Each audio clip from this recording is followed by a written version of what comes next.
ഒരു സാഹചര്യം ദൈവം തമ്പുരാൻ ഒരുക്കിയിരിക്കുകയാണ്. 2 പന്തലുകളിലായി 2 സഭാമേലധ്യക്ഷന്മാർ സത്യാഗ്രഹം അനുഷ്ഠിക്കുന്നു എന്നാണ് പൊതുവിലുള്ള ആളുകളുടെ ധാരണ. എന്നാൽ ഇവിടെ കൂടിയിരിക്കുന്ന നിങ്ങളും ഞാനും എന്താണ് ഈ 2 സഹന സമരങ്ങൾ തമ്മിലുള്ള വ്യത്യാസമെന്ന് മനസ്സിലാക്കുകയും അത് മറ്റുള്ളവരെ ബോധവൽക്കരിക്കുകയും ചെയ്യുവാൻ ചുമതല ഏറ്റെടുക്കണം എന്നാണ് എന്റെ അഭിപ്രായം. ശ്രേഷ്ഠ ബാവ കോലഞ്ചേരി പള്ളിയുടെ കുരിശിങ്കൽ ഏതാനും അനുയായികളുമൊത്ത് അവിടെ ഇപ്പോൾ പ്രാർത്ഥനാ യജ്ഞം നടത്തുകയാണ്. എന്തുകൊണ്ടാണ് അദ്ദേഹത്തിന് ഈ പ്രാർത്ഥനാ യജ്ഞം നടത്തേണ്ടി വന്നത്? അതാണ് നമ്മൾ ചിന്തിക്കേണ്ടത്. ഞങ്ങൾ 2 പേരും, അതായത് ഇടയനാരച്ചനും ഈ ശ്രേഷ്ഠബാവ CN തോമസ് അച്ഛനും ആയിരുന്ന കാലത്ത് ഞങ്ങൾ 2 പേരും പാത്രിയർക്കീസ് കക്ഷിയിൽ ഉറച്ച് നിന്നവരായിരുന്നു. ഞാൻ ശമ്മാശ പട്ടം ഏൽക്കുന്നതിന് 6 മാസം മുമ്പാണ് അദ്ദേഹത്തിന് എടവക മെത്രാപ്പോലീത്ത തിരുമേനി, അന്നത്തെ പൗലോസ് മാർ പീലക്സീനോസ് മെത്രാച്ചൻ, കണ്ടനാട് ഭദ്രാസനത്തിന്റെ മെത്രാപ്പോലീത്ത തിരുമേനി ശമ്മാശ പട്ടം കൊടുക്കാതിരുന്നതുകൊണ്ട് ശീമയിൽ നിന്ന് വന്ന് താമസിക്കുന്ന യൂലിയോസ് മെത്രാനിൽ നിന്ന് അദ്ദേഹം ശമ്മാശ പട്ടം സ്വീകരിച്ചത്. 1958 എടയനാലച്ചനും ജമ്മാച്ചനായി ശ്രേഷ്ഠബാവ CN തോമസ് എന്ന പേരിൽ അദ്ദേഹം ശമ്മാച്ചനായി. ഈ 2 എണ്ണത്തിന്റെ കാലുവരവിന്റെ ഗുണം കൊണ്ടായിരിക്കും അന്ന് വരെ വിധി പറയാതിരുന്ന മലങ്കര സഭ കേസ് സുപ്രീം കോടതിയിലെ 5 ജഡ്ജിമാർ ഒരുമിച്ച് ചേർന്ന് ഏകകണ്ഠമായി ചെലവ് സഹിതം തള്ളി ഓർത്തഡോക്സുകാരന്റെ കൈ തന്നു. കേസ് പൊട്ടിന്ന് മാത്രമല്ല, ചെലവ് സഹിതം പൊട്ടി. ഇത് കഴിഞ്ഞപ്പോൾ ഇവിടെയുള്ള പ്രായമുള്ള എല്ലാ ആളുകൾക്കും അറിയാം, അദ്ദേഹം അച്ഛനായി കഴിഞ്ഞ് 1960 മുതൽ തന്നെ പുത്തൻകുരിശിലും കോലഞ്ചേരിയിലും കോലഞ്ചേരി മെഡിക്കൽ മിഷനിലുമെല്ലാം നമ്മുടെ പ്രിയപ്പെട്ട നമ്മിൽ നിന്ന് കടന്നുപോയ ചാക്കോപ്പിള്ള ചേട്ടന്റെയൊക്കെ കൂടെ ഓർഗനൈസിംഗ് സെക്രട്ടറി എന്ന നിലയിൽ ഓർത്തഡോക്സ് സഭയ്ക്ക് വേണ്ടി ധീരമായി നിലപാടെടുത്തിയ ആളാണ് ഈ ശ്രേഷ്ഠബാവ. അദ്ദേഹം ഇപ്പൊ കുരിശിൽ കിടക്കാനിടയായതിന്റെ കാരണം ഞാൻ പറയുന്നത്, തെറ്റ് ചെയ്താൽ ആരും ശിക്ഷ അനുഭവിച്ചേ പറ്റൂ. നിങ്ങൾ അല്പം കേൾക്കണം. ഇവിടെ വെച്ചാണ് മലങ്കര സഭയിൽ ഐക്യമുണ്ടായതിനു ശേഷം ഈ കോലഞ്ചേരി പള്ളിയുടെ തിരുമുറ്റത്ത് വെച്ചാണ് ആദ്യമായി പരിശുദ്ധ കാതോലിക്ക ബാവ തിരുമേനി 3 മെത്രാപ്പൊലീത്തമാരെ വാഴിച്ചത്. അന്ന് ഇവിടുത്തെ ഒരു പ്രവർത്തകൻ എന്ന നിലയിൽ വടക്ക് നടന്ന ഈ മെത്രാൻ സ്ഥാനാരോഹണ പരിപാടിക്ക്, പട്ടം കൊടുക്കുന്ന പരിപാടിക്ക് ഏറ്റവും മുമ്പിൽ നിന്ന് പ്രവർത്തിച്ചവനാണ് ഈ ശ്രേഷ്ഠബാവ. അതും നിങ്ങൾ അറിയണം. പിന്നെ എന്ത് സംഭവിച്ചു? 1970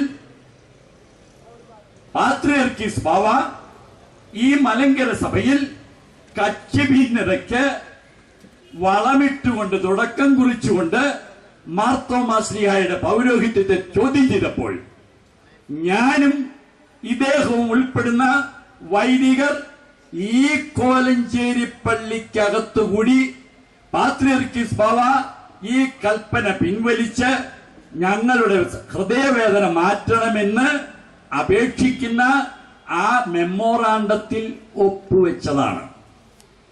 വിഭാഗത്തിന് മുമ്പിൽ നിർത്താൻ ഒരു ചുവന്ന കുപ്പായം വേണം. അങ്ങനെ അദ്ദേഹത്തിന് വെറുതെ ചെന്നാൽ കിട്ടൂല, അവിടെ ചില പ്രത്യേക നടപടിക്രമങ്ങളൊക്കെ പൂർത്തിയാക്കിയാലേ ആർക്കും പട്ടം കിട്ടുകയുള്ളൂ. അത് ശരിക്കും മനസ്സിലാക്കി അദ്ദേഹവും ഈ നടപടിച്ചട്ടം അനുസരിച്ച് ഇപ്പൊ പട്ടം കൊടുക്കുന്നത്. മനസ്സിലായില്ല. അദ്ദേഹത്തിന് വളരെ ചീപ്പായിട്ട് കിട്ടിയതുകൊണ്ട്, കാരണം തെരഞ്ഞെടുപ്പ് വേണ്ട, അസോസിയേഷൻ യോഗത്തിന്റെ അംഗീകാരം വേണ്ട, സുന്നഹദോസിന്റെ അംഗീകാരം വേണ്ട. ഇവിടെ നടന്നിരുന്ന ഒരു മനുഷ്യൻ 1-2 മാസം ഇവിടെ കണ്ടില്ല. പിന്നെ തൊപ്പിയും കുപ്പായൊക്കെ ഫിറ്റ് ചെയ്താണ് അദ്ദേഹം ഇവിടെ വന്നത്. അത്ര ചീപ്പായിട്ട് കിട്ടിയത്. അതേ ഇരിക്കുന്നു തിരുമേനിമാര്. എന്ത് പാടുപെട്ട ഈ വളയം ഒന്ന് കടന്നുകൂടിയത്. എനിക്കറിയാം, അകത്തെ ചങ്കിലിടി വോട്ട് ചെയ്യാൻ പോയപ്പോൾ നമ്മൾ കേട്ടിട്ടുണ്ട് അവിടെ നിന്ന് വരുന്നത്. കിട്ടുമോ ജയിക്കുമോ ഈ പ്രശ്നമൊന്നും ദൈവത്തിന്റെ കൃപ കൊണ്ട് ശ്രേഷ്ഠ ബാവയ്ക്ക് വേണ്ടി വന്നില്ല.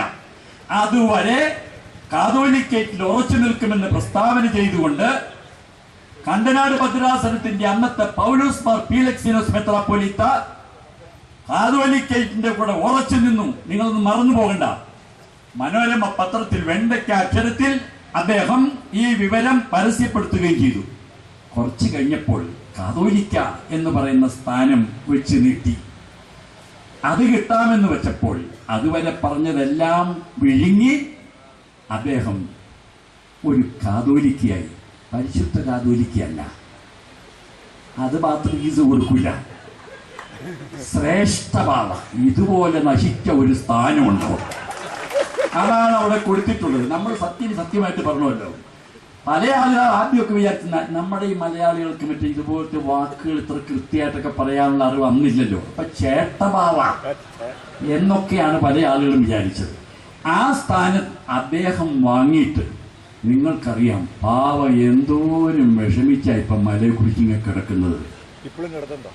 പ്രിയപ്പെട്ടവരെ, അദ്ദേഹത്തെക്കാൾ ബുദ്ധിപരമായിട്ടാണ് ഈ ശ്രേഷ്ഠബാവ ചെയ്തത്. അദ്ദേഹത്തിന് വേറെ ആളുകൾക്ക് ചുവന്ന കുപ്പായം കൊടുക്കാൻ ഇട കിട്ടി. അധികം പറയുന്നത് എന്തിനാണ്? ഞാൻ ഇന്ന് രാവിലെയാണ് അമേരിക്കയിൽ നിന്ന് വന്നത്. ഞാൻ ഈ പള്ളിയുടെ മുമ്പിൽ നിന്ന് സത്യം ചെയ്തു പറയുന്നു, നമ്മുടെ അസോസിയേഷൻ യോഗത്തിൽ ഇലക്ഷനിൽ നിന്ന് തോറ്റുപോയ റാന്നിക്കാരനായ ഒരച്ഛനുണ്ട്. തിരുമേനി വർഗീസ്, എന്ത് വർഗീസൊക്കെയാണ്? എനിക്ക് അറിയാൻ മേലാഞ്ഞിട്ടില്ല, ഇത് പറയട്ടെ എന്ന് വിചാരിച്ചിട്ടാ. ഞാൻ വെറുതെ പറഞ്ഞാൽ നിങ്ങൾ വിചാരിക്കും ഒരേനാച്ചുണ്ടാക്കി പറഞ്ഞു. അദ്ദേഹത്തിന് തന്റെ പിതൃസ്വത്തായി കിട്ടിയതായ പറമ്പും വീടും വിറ്റ് കിട്ടിയ 80 ലക്ഷം രൂപ പോരാഞ്ഞിട്ട് ന്യൂയോർക്കിലുള്ള ഒരു പ്രത്യേക കുഞ്ഞുമോനെ ഞാൻ വിളിക്കുന്ന അദ്ദേഹത്തിന്റെ വീട്ടിൽ ഞാൻ ഈ കഴിഞ്ഞ ആഴ്ചയിൽ പോയി ഭക്ഷണം കഴിച്ചപ്പോൾ പറഞ്ഞതാ, 20 ലക്ഷവും കൂടെ തികച്ച് 1 കോടി രൂപ കൊടുത്ത് അദ്ദേഹവും മെത്രാപ്പൊലീത്തയായി. അച്ഛാ ഞാൻ പറയാൻ പോണല്ലേ ഉള്ളൂ. അദ്ദേഹത്തെ വാഴിച്ച് ഈ 1 കോടി വാങ്ങിച്ച് പോക്കറ്റിലിട്ടു അദ്ദേഹം. അത് കഴിഞ്ഞിട്ട് അദ്ദേഹത്തോട് പറഞ്ഞു, എവിടെയെങ്കിലും ഒരു ദേറ ഉണ്ടാക്കി അതിനകത്ത് താമസിച്ചോ. ദേറ ഉണ്ടാക്കാൻ ഇനി പണമുണ്ടോ? തിരുമേനിമാർക്ക് അറിയാവുന്ന എനിക്കറിയാൻ പാടില്ല. തിരുവല്ലയിൽ ഒരു കൊച്ചു മുറി വാടകയ്ക്കെടുത്ത് പാവം അവിടെ കഴിഞ്ഞുകൂടുകയാണ്. ഇങ്ങനെ അനേകരുടെ ശാപം അദ്ദേഹം വലിച്ചു വെച്ചിട്ടുണ്ട്. എന്റെ പഴന്തോട്ടം പള്ളി ഇടവകയിൽ ഒരു പാവപ്പെട്ട അച്ഛന് ശമ്പളം കിട്ടിയിട്ട് മാസങ്ങൾ പലതായി. പോളിക്കാർപ്പ് തിരുമേനി ഇവിടെ ഉണ്ട്. പോയോ? മീറ്റിങ്ങിന് പോയി. തിരുമേനിക്കറിയാം. ആ മനുഷ്യൻ, പാവപ്പെട്ട ഒരു മനുഷ്യൻ, എന്റെ ഇടവക്കാരനാ, 10,000 രൂപ കൊടുത്തിട്ടാണെന്ന് അച്ഛനായത്. അന്ന് 10,000 നല്ല വിലയുള്ള സമയമാണ്. പറഞ്ഞതുപോലെ കേട്ടില്ലെങ്കിൽ പിന്നെ പള്ളിയില്ല, ഇല്ലെങ്കിൽ നല്ല പള്ളി കൊടുക്കില്ല.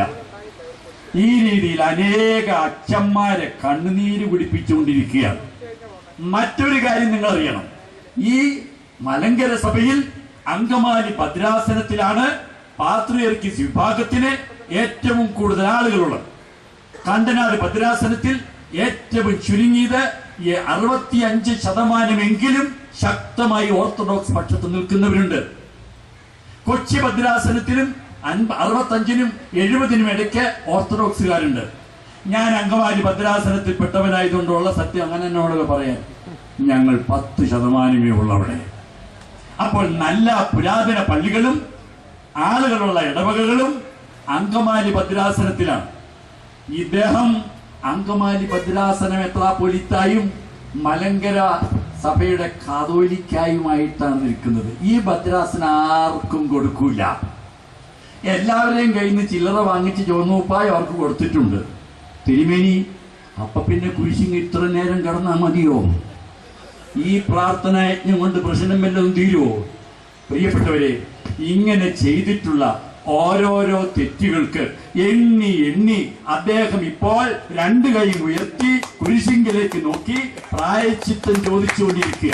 ഇതാണ് ഫാക്ട്. എനിക്ക് അവസാനമായി ചില കാര്യങ്ങൾ കൂടെ പറയാനുണ്ട്. 1934 ഭരണഘടന അനുസരിച്ച് ഈ പള്ളി ഭരിക്കപ്പെടണമെന്ന് കോടതി ആത്യന്തികമായി വിധി പ്രഖ്യാപിച്ചു. കോടതി വിധിക്കുന്നതിന് മുമ്പ് ഈ ശ്രേഷ്ഠമാവ കോടതിക്ക് മുമ്പിൽ എഴുതി കൊടുത്തു, ഞാൻ 1934 ഭരണഘടന അനുസരിച്ച് പ്രവർത്തിച്ചു കൊള്ളാമെന്ന് ഇതിനാൽ പ്രതിജ്ഞ ചെയ്യുന്നു. പട്ടമേക്കുമ്പോൾ പ്രതിജ്ഞ ചെയ്യുന്നത് പോലെ കോടതിക്ക് മുമ്പിൽ 1934 ഭരണഘടന അദ്ദേഹം അംഗീകരിച്ചുകൊണ്ട് അതിന് വിധേയനായി പ്രവർത്തിച്ചു കൊള്ളാമെന്ന് കോടതിക്ക് എഴുതി കൊടുത്തിട്ടുള്ളവനാണ്. അതിനെ കാറ്റിൽ പറത്തിക്കൊണ്ടാണ് ഇന്ന് അദ്ദേഹം പ്രവർത്തിക്കുന്നത്. അതിന്റെ പേരിലും ഇദ്ദേഹം ഈ പ്രാർത്ഥനാ യജ്ഞം കൊണ്ട് പ്രശ്നം അവസാനിപ്പിക്കും എന്നെനിക്ക് വിചാരമില്ല. ഒടയതമ്പുരാൻ ഇതൊന്നും അറിയാത്ത ആളല്ല. ഒടയതമ്പുരാൻ ഇതെല്ലാം അറിയാം.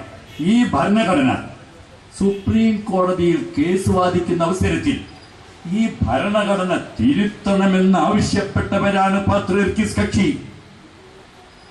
തങ്ങളുടെ പള്ളികളിൽ നിന്ന് ആളുകളുടെ എണ്ണത്തിന് ആനുപാതികമായി അസോസിയേഷന് ആളുകളെ അയക്കുവാൻ അവസരമുണ്ടാകാൻ ഭരണഘടന തിരുത്തണം എന്നാവശ്യപ്പെട്ടു. അങ്ങനെ ഭരണഘടന തിരുത്തുന്നതിന് ഓർത്തഡോക്സ് സഭ എതിര് നിന്നില്ല. അതനുസരിച്ച് സുപ്രീം കോടതി ഭരണഘടനയിൽ മാറ്റം വരുത്തി.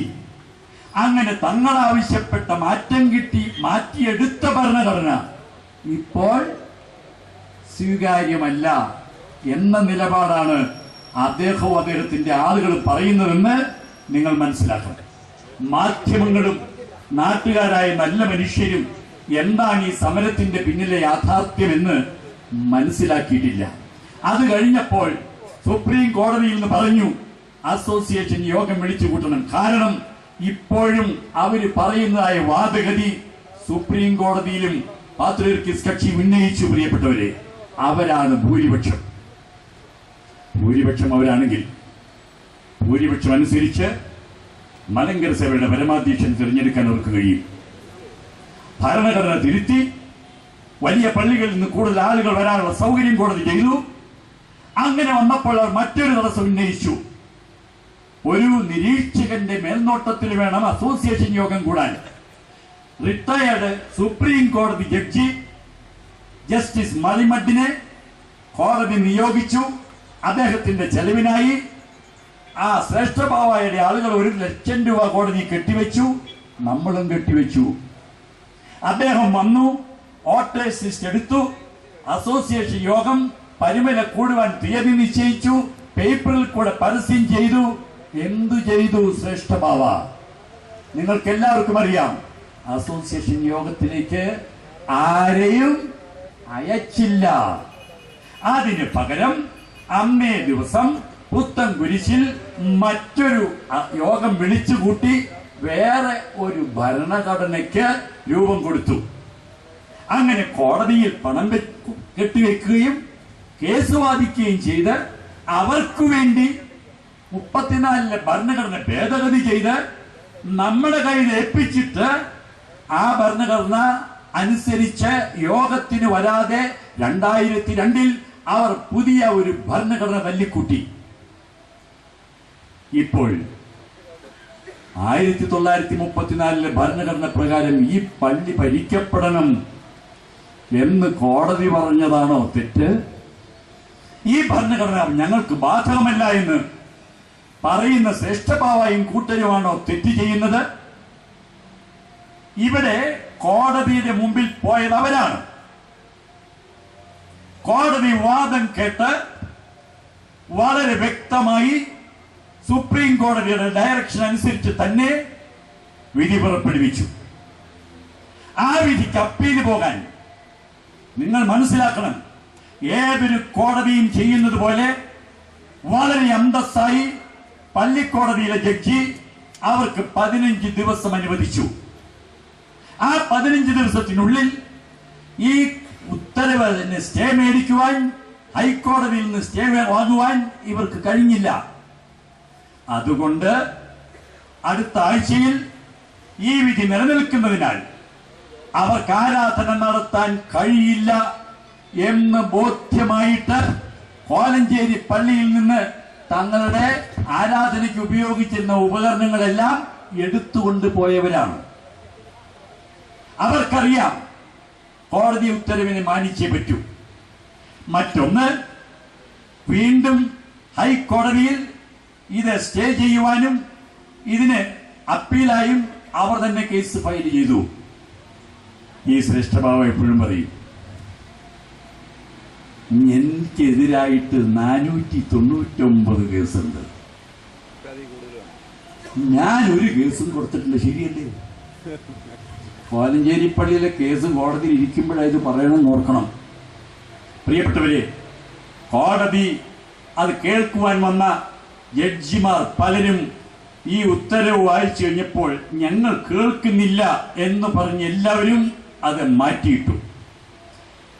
വളരെയധികം പണം മുടക്കി പ്രഗത്ഭരായ വക്കീലന്മാരെ കൊണ്ടുവന്ന് ചീഫ് ജസ്റ്റിസിന്റെ അടുക്കൽ ഈ കേസ് പരിഗണിക്കണമെന്ന് പറഞ്ഞ് അവരപേക്ഷിച്ചപ്പോൾ ചീഫ് ജസ്റ്റിസ് ആ കേസ്, അവരുടെ അപ്പീൽ കേസ്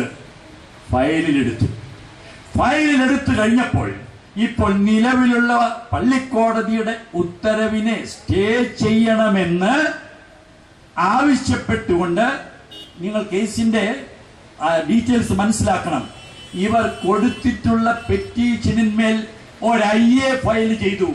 ഇൻട്രീം അറേഞ്ച്മെന്റ് ആയിട്ട് താഴെ കോടതി വിധിച്ചിരിക്കുന്ന ആ വിധി തൽക്കാലം ആദ്യത്തെ സ്ഥിതിയിലാക്കി അവിടെ ആരാധന സൗകര്യം തുടരണമെന്ന് ചീഫ് ജസ്റ്റിസ് ഉൾപ്പെട്ട ഡിവിഷൻ ബെഞ്ച് പറഞ്ഞു. അങ്ങനെ പള്ളിക്കോടതിയിൽ നിന്നുണ്ടായ ആ ഉത്തരവിനെ സ്റ്റേ ചെയ്യുവാനുള്ള യാതൊരു ന്യായവും ഞാൻ കാണുന്നില്ല.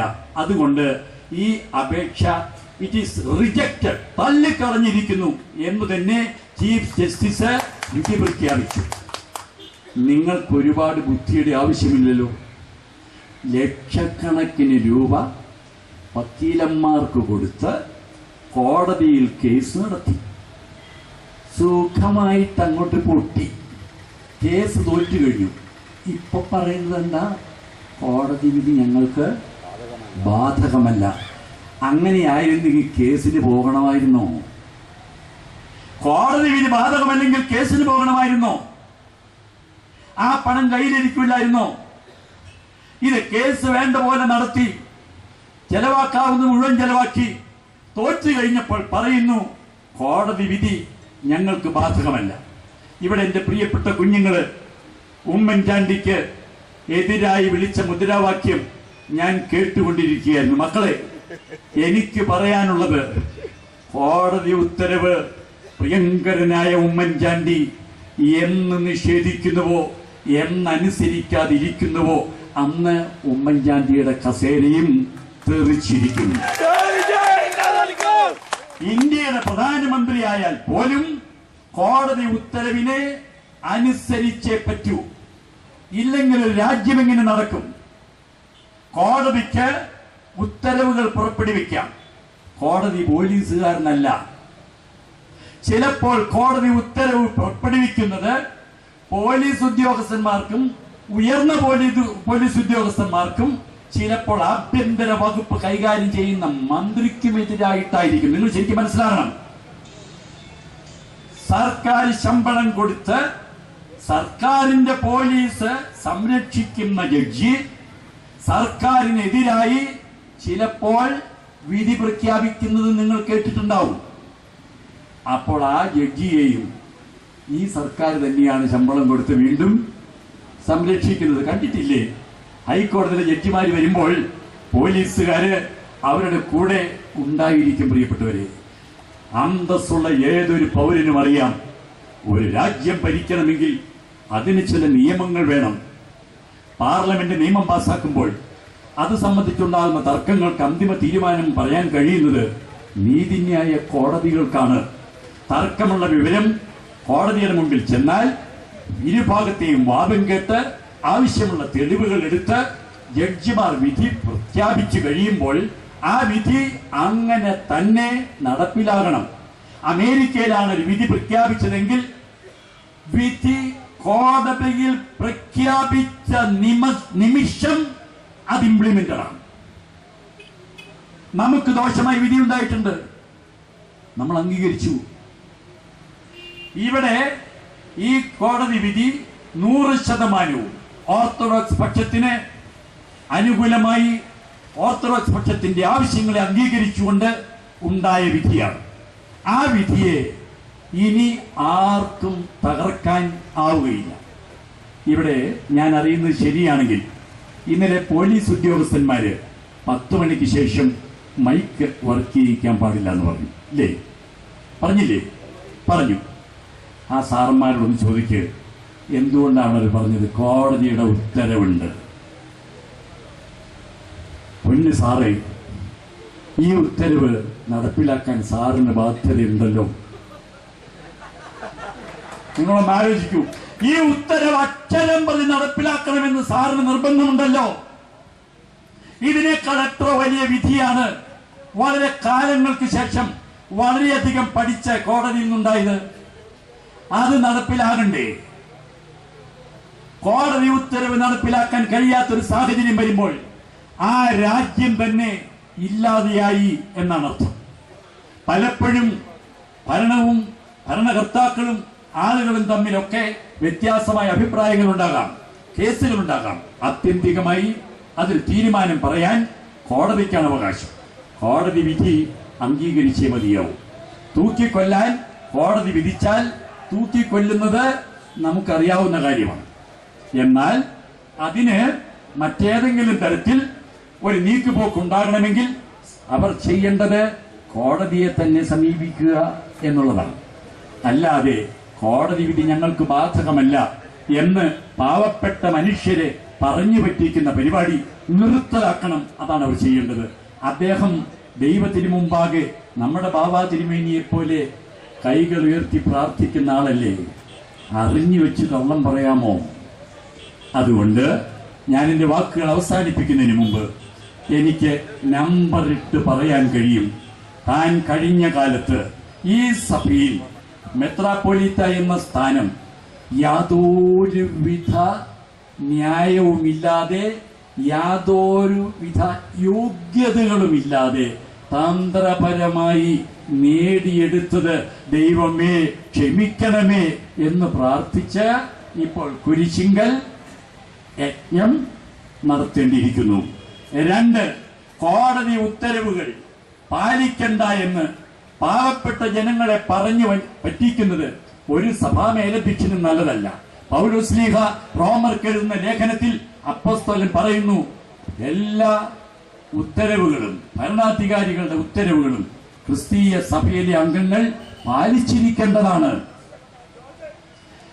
വേറൊന്ന് നിങ്ങൾ ഓർക്കണം, മാർത്തോമാ സഭ കേസ് പറഞ്ഞു, അവർ തോറ്റുപോയി. അവര് പള്ളി കൊണ്ടാണോ പോയത്? മാർത്തോമാ സഭ പള്ളി കൊണ്ടാണോ പോയത്? അല്ല. തൊഴിയൂർ സ്വതന്ത്ര സുറിയാനി സഭ നമ്മുടെ സഭയിൽ നിന്ന് വിട്ടുപോയി. നമ്മുടെ പള്ളികളും സ്വത്തുക്കളും അവർ കൊണ്ടുപോയോ? കൊണ്ടുപോയിട്ടില്ല. അതുപോലെ തന്നെ റീത്ത് പ്രസ്ഥാനം മലങ്കര സഭയിൽ ഉണ്ടായപ്പോൾ അവരാരും മലങ്കര സഭയുടെ പള്ളികളും സ്വത്തുക്കളും കൊണ്ടുപോയില്ല. സഭ ഒരു ട്രസ്റ്റാണ്. ആ ട്രസ്റ്റിന്റെ നിയമാവലി സംബന്ധിച്ച് ആ ട്രസ്റ്റിലെ അംഗങ്ങൾ പ്രവർത്തിക്കുന്നിടത്തോളം കാലം അവിടെ അവർക്ക് അംഗത്വം ഉണ്ടായിരിക്കും. ഇല്ലെങ്കിൽ അവർക്ക് വിട്ടുപോകാം. സ്വത്തുക്കൾ പങ്കുവെക്കുന്ന കോപ്പറേറ്റീവ് സൊസൈറ്റി അല്ല സഭ. പ്രിയപ്പെട്ടവരെ, അദ്ദേഹം ചെയ്ത അപരാധങ്ങൾക്ക് താൻ അറിഞ്ഞു വെച്ച് ചെയ്തു കൂട്ടിയിട്ടുള്ള അപരാധങ്ങൾക്ക് പ്രാർത്ഥന യജ്ഞം നടത്തുകയാണ്. എന്നാൽ നമ്മുടെ ബാവ തിരുമേനി ഒരൊറ്റ കാര്യത്തിന് വേണ്ടിയാണ് ഇവിടെ ഈ സഹന സമരം നടത്തുന്നത്. എന്താണ് തിരുമേനി പറയുന്നത്? ഞങ്ങൾക്ക് നീതിന്യായ കോടതിയിൽ നിന്ന് കിട്ടിയിട്ടുള്ള വിധി അതുപോലെ നടപ്പിലാക്കി തരണം. ഇത് മാത്രമാണ് പരിശുദ്ധ ബാബ തിരുമേനി ആവശ്യപ്പെടുന്നത്. അതുകൊണ്ടാണ് നബിവിന്റെ തിരുമേനിമാരും മാനേജിംഗ് കമ്മിറ്റി അംഗങ്ങളും എല്ലാവരും ചേർന്ന് ഇപ്പോൾ മിലിറ്റിയോസ് തിരുമേനി പറഞ്ഞ ആ തീരുമാനം പ്രഖ്യാപിച്ച് നമ്മൾ സന്തോഷഭരിതരായിരിക്കുന്നത്. കഴിഞ്ഞ ദിവസം മുളന്തുരുത്തിയിലെ ഗ്രിഗോറിയോസ് തിരുമേനിയും നമ്മുടെ യൂഹാനോൻ മോർ മിലിറ്റിയോസ് തിരുമേനിയും തമ്മിൽ ഏഷ്യാനെറ്റിനോട് സംസാരിച്ച ടിവിയിൽ വന്ന ആ റിപ്പോർട്ട്, തത്സമയം പ്രക്ഷേപണം ചെയ്ത റിപ്പോർട്ട് ഞാൻ അമേരിക്കയിൽ ഇരുന്ന് കേട്ടുകൊണ്ടിരിക്കുകയാണ്. എന്താണ് മുളന്തുരുത്തിയിലെ ഗ്രിഗോറിയോസ് തിരുമേനി പറഞ്ഞത്? അദ്ദേഹം പറഞ്ഞു, കോടതി ഭൂരിപക്ഷം നോക്കേണ്ടതായിരുന്നു, ഭൂരിപക്ഷ ആളുകളുടെ താല്പര്യം നോക്കേണ്ടതായിരുന്നു. ഉടനെ ഏഷ്യാനെറ്റിലെ അദ്ദേഹം ബിനു ചോദിച്ചു, ഭൂരിപക്ഷം നോക്കിയാണോ കാര്യങ്ങൾ തീരുമാനിക്കുന്നത്? കോടതിക്ക് നിയമവും നിയമാവലികളും അല്ലേ നോക്കേണ്ടത്? ഭൂരിപക്ഷമാണെങ്കിൽ ഒരൊറ്റ കാര്യം മതിയല്ലോ, ഭരണഘടനയിൽ ഏത് കാര്യവും ഭൂരിപക്ഷം അനുസരിച്ച് തീരുമാനിക്കേണ്ടത്. പിന്നെ ഇതിലെ വേറെ ഭരണഘടനയിൽ അതാണ് ഭരണഘടന. അതാത് സമയത്ത് അതാത് വഴിയിൽ ഉണ്ടാകുന്ന ഭൂരിപക്ഷം എന്തോ അതനുസരിച്ച് ഒരൊറ്റ വാചകത്തിൽ തീരുമല്ലോ. 2002 ഭരണഘടനയിൽ അതാണ് എഴുതിയിരിക്കുന്നത്. നിങ്ങൾ 2002 ഭരണഘടന ഒന്ന് വായിച്ചു നോക്കണം, കിട്ടിയെങ്കിൽ. ഇതുപോലൊരു ഗതികേട് ലോകത്തിൽ ആർക്കും സംഭവിക്കാതിരിക്കട്ടെ. പ്രിയപ്പെട്ടവരെ, ഇതാ യൂഹാനോൻ മോർ മിലിറ്റിയോസ് തിരുമേനി പറഞ്ഞു, മലങ്കര സഭയിൽപ്പെട്ട കോലഞ്ചേരി പള്ളിക്ക് വളരെ നാളത്തെ വാദങ്ങൾ കേട്ടതിന് ശേഷം ആത്യന്തികമായി ഉണ്ടായിട്ടുള്ള വിധി എന്തോ, ഞങ്ങൾക്കത് നടപ്പിലാക്കി കിട്ടിയാൽ മതി. മറിച്ച് അവര് കൊടുത്തിട്ടുള്ള അപ്പീലിൽ ഈ പള്ളി അവർക്കാണെന്ന് കോടതി തിരിച്ചൊരു വിധി കൽപ്പിച്ചാൽ നമ്മൾ രണ്ടു കൈയും കൂപ്പി സന്തോഷത്തോടെ പള്ളി വിട്ടുകൊടുത്തിട്ട് ഇറങ്ങിപ്പോരാൻ തയ്യാറാണ്. കേസ് തോറ്റിട്ട് പിന്നെ പള്ളി വേണ്ട. അദ്ദേഹം പറയുന്ന അതല്ല, കേസിൽ തോറ്റു പക്ഷെ പള്ളി വിടൂല. പാവപ്പെട്ട തന്റെ കുഞ്ഞുങ്ങളെ കള്ളത്തരം പറഞ്ഞ് ഇത്രയും കാലം പഠിപ്പിച്ചു, കേസിൽ അവരാണ് ജയിച്ചതെന്ന്. സുപ്രീം കോടതിയുടെ വിധി അനുസരിച്ച് ഒരു പള്ളിയുടെ അന്തിമ വിധി വന്നപ്പോൾ കൂടെ ഉള്ളവർക്ക് മനസ്സിലായി ഇത്രയും കാലം തിരുമേനി പറഞ്ഞത് കള്ളത്തരമായിരുന്നു, വഞ്ചനയായിരുന്നു. ഇനി എങ്ങനെയെങ്കിലും അവരൊന്ന് കൂടെ നിർത്തണ്ടേ? അതിന് പങ്കുവെക്കാനോ ചിലർ അവകാശങ്ങൾ കിട്ടാനോ ഒക്കെ ആയിട്ടാണ് ഇപ്പോൾ ഈ സഹന സമരം അദ്ദേഹം നടത്തിക്കൊണ്ടിരിക്കുന്നത്. ഒരിക്കലും പാത്രീർക്കീസ് ബാവായോ പാത്രീർക്കീസ് പക്ഷത്തുള്ളവരോ സത്യം പറയുമെന്ന് നിങ്ങൾ സംശയിക്കണ്ട. ഒരു കാലത്തും അവരുടെ വാക്കുകളെ വിശ്വസിക്കാനും നമുക്കാവുകയില്ല. 58 സഭയിൽ സമാധാനം ഉണ്ടായപ്പോൾ അന്നത്തെ ധാരണയനുസരിച്ചുള്ള എല്ലാ കാര്യങ്ങളും ഡിനൈ ചെയ്തുകൊണ്ട് മലങ്കര സഭയ്ക്ക് അതിന്റെ പേരിലുണ്ടായ വിധി തീർപ്പ് വളരെയധികം നഷ്ടമുണ്ടാക്കിയെങ്കിലും നമ്മൾ സമ്മതിച്ചു. അതുകൊണ്ട് ശ്രേഷ്ഠ ബാവ ആ കുരിശിങ്കൽ നടത്തുന്ന സഹന സമരം ദൈവം തമ്പുരാൻ കാണട്ടെ. അദ്ദേഹം ചെയ്തു പോയ അപരാധങ്ങൾക്ക് ദൈവം തമ്പുരാൻ അദ്ദേഹത്തിന് മാപ്പ് കൊടുക്കട്ടെ. ഇത് എത്ര നാൾ വേണമെങ്കിലും തുടരുവാൻ അദ്ദേഹത്തിന് ദൈവം തമ്പുരാൻ ആയുസ്സും കൊടുക്കട്ടെ. പരിശുദ്ധ ബാവ തിരുമേനി ഇതൊന്നും പറഞ്ഞിട്ടില്ല. ആ ബാവ തിരുമേനി പറയുന്ന ഒരൊറ്റ കാര്യമേ ഉള്ളൂ, ഈ നീതി നടന്നു കിട്ടണം. ഇതിൽ കവിഞ്ഞൊരു താല്പര്യവും ബാവ തിരുമേനി പ്രഖ്യാപിച്ചിട്ടില്ല. അതുകൊണ്ട് പരിശുദ്ധ ബാവ തിരുമേനി ഞങ്ങളുടെ കൊക്കിൽ ജീവനുള്ള കാലം ബാവ തിരുമേനി അനുഭവിക്കുന്ന ഈ വേദനയ്ക്ക് പരിഹാരം കാണാൻ സമയമാകുന്നതുവരെ, ദൈവം ഞങ്ങൾക്കതിന് സമയം തരുന്നതുവരെ തിരുമേനിയുടെ മക്കളാരും അടങ്ങിയിരിക്കില്ല എന്ന് ഈ അവസരത്തിൽ തിരുസന്നിധിയിൽ ഞങ്ങൾ ബോധിപ്പിക്കുകയാണ്. അങ്ങ് ഇവിടെ അനുഭവിക്കുന്ന ഈ വേദന ഞങ്ങൾ വളരെ പ്രയാസത്തോടെയാണ് കാണുന്നത്. പ്രിയപ്പെട്ടവരെ, ഇത്രയ്ക്കും ചങ്കൂറ്റം കാണിച്ച ഒരു സഭാ മേലധ്യക്ഷനെ ഒടയനമ്പുരാൻ നമുക്ക് തന്നല്ലോ. ഇങ്ങേര് വഴി കിടക്കാൻ എത്ര നാളായി തുടങ്ങിയിട്ട്? നമ്മളാരോ പണിക്ക് പോയില്ലല്ലോ. അത് തന്നെ സൗകര്യം എന്ന് വിചാരിച്ച് ആരംഭിച്ചതല്ലേ ഈ പരിപാടി. നമുക്കൊറക്കെ പ്രഖ്യാപിക്കാം, പൊന്നു ശ്രേഷ്ഠബാവ തിരുമേനി, ഈ പണി ഇനി മലങ്കര സഭാ മക്കളുടെ മുമ്പിൽ നടക്കാൻ പോകുന്നില്ല. ഇതിന്റെ അന്ത്യം കാണുന്നത് വരെ ഞങ്ങൾ ഒറ്റക്കെട്ടായിട്ട് നിന്ന് ഈ സമരം മുന്നോട്ട് കൊണ്ടുപോവുക തന്നെ ചെയ്യും. പ്രിയപ്പെട്ടവരെ, ആ ടിവിയിലെ ആ പരിപാടി നടക്കുന്ന അവസരത്തിൽ അദ്ദേഹം ചോദിച്ചു, മുളന്തുരുത്തി തിരുമേനിയോട്, കേസ് വിധി നിങ്ങൾക്ക് ദോഷമല്ലേ? നിങ്ങളുടെ ആളുകളെ പറഞ്ഞാൽ അവർക്ക് മനസ്സിലാവില്ലേ? ഇടയൻ പറഞ്ഞാൽ ആടുകൾ കേൾക്കില്ലേ? ഗ്രിഗോറിയോസ് തിരുമേനി സത്യം പറഞ്ഞു. ഞാൻ കേട്ടതാണ്, നിങ്ങളും കേട്ട് കാണും. എന്ത് പറയാനാണ്? ഈ ആളുകളോട് ഞങ്ങൾ പറഞ്ഞാൽ അവർ അംഗീകരിക്കണ്ടേ? അയ്യോ, അങ്ങ് പറഞ്ഞ കേൾക്കാത്തതാണോ അങ്ങയുടെ ആടുകൾ? ഇതാണ് അവസാനമായി വിനു ചോദിച്ചത്. ആ ഒരു യാഥാർത്ഥ്യം സത്യമായി അദ്ദേഹത്തിന് പറയേണ്ടി വന്നു. പ്രിയപ്പെട്ടവരെ, നാം എന്ത് ചെയ്യണമെന്ന് ബാവാ തിരുമേനിയുടെ ആഗ്രഹപ്രകാരം ഉണ്ടായിട്ടുള്ളതായ അസോസിയേഷൻ മാനേജിംഗ് കമ്മിറ്റിയിൽ നിന്ന് എടുത്തിട്ടുള്ള കമ്മിറ്റിയിലെ ചുമതലക്കാരോ നമ്മെ അറിയിക്കും. അത് ചിലപ്പോൾ നമുക്ക് അതിനോട് യോജിക്കാൻ കഴിയാത്തതായിരിക്കും. നമുക്ക് നമ്മുടെ താല്പര്യം മുഴുവനും നടന്നില്ല എന്നും വരാം. പക്ഷേ സഭാമക്കളായ നാം, മാർത്തോമാ ശ്ലീഹായുടെ അരിമക്കിടാക്കളായ നാം ഇവിടെ ഒരു തീരുമാനമെടുക്കണം. എന്റെ സഭയുടെ മേലധ്യക്ഷനും എന്റെ സഭയുടെ ചുമതലക്കാരും എന്തു പറയുന്നുവോ അതിനെ ഞങ്ങൾ ശിരസ അനുസരിക്കും. അതിന്റെ അപ്പുറത്തേക്ക് മലങ്കര സഭാ മക്കൾ പോകുകയില്ല. ഈ സമരം എത്ര കാലം വേണ്ടിവരുമെന്ന് ദൈവം മാത്രം അറിയുന്നു.